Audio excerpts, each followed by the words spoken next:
So tomorrow, this online safety bill will go through Parliament, which proposes further protections for children and adults online and calls for social media bosses to be held to account.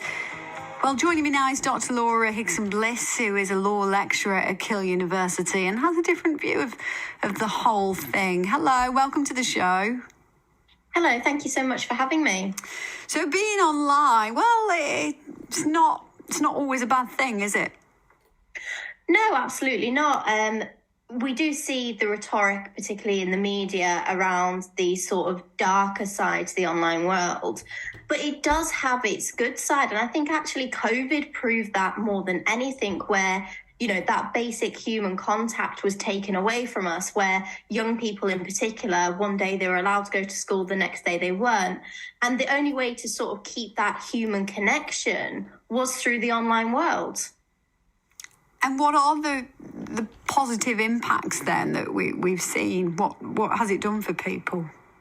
I think there's quite a lot of positive impacts with the online world, in particular social media. This idea of being able to maintain connections and friendships. And there are individuals who will have friends that they have essentially met online that they might not have actually spoken to in real life, for want of a better phrase. So there is that sort of human connection. And in particular, I think what it does for young people is it actually exposes them to the realities of the world. So if we think about the news, etc., that can really help them try and gather their thoughts about what's going on, particularly with things like Ukraine, for example.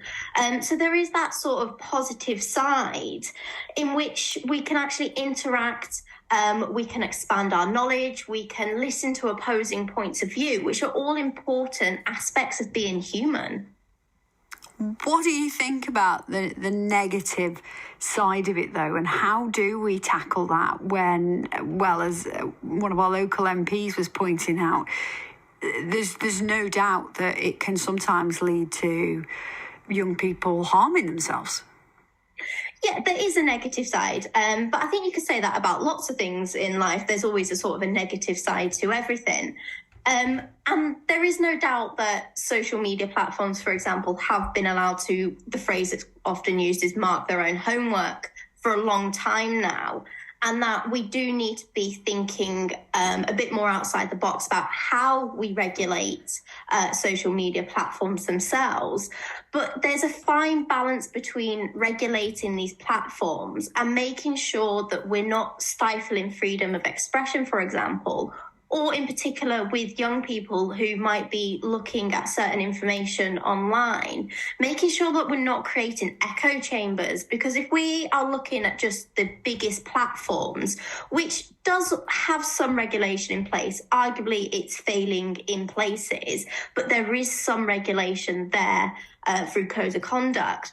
But if we push people away from those platforms and they find more niche, smaller platforms, there might not be those codes of conduct or those humans there to sort of moderate that content. So we've got to be really, really careful about how we strike this balance.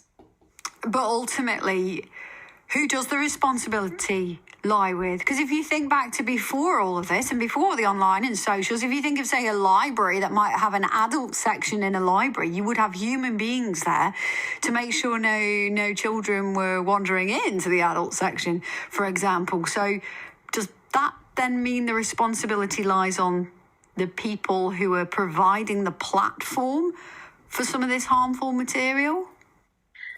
I don't think there's a one side approach to that question. I think the underlying who it falls with varies. There is parental responsibility around this as well. There's educational responsibility alongside those platforms.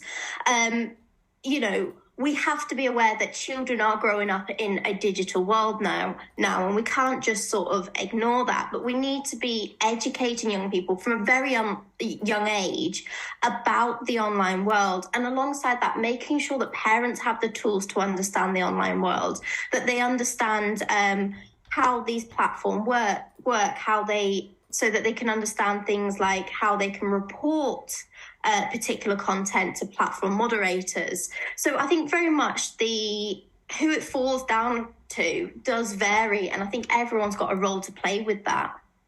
Okay, thank you for your time. Dr. Laura Higson-Bliss is from Keele University, a law lecturer there. So tomorrow, obviously, we'll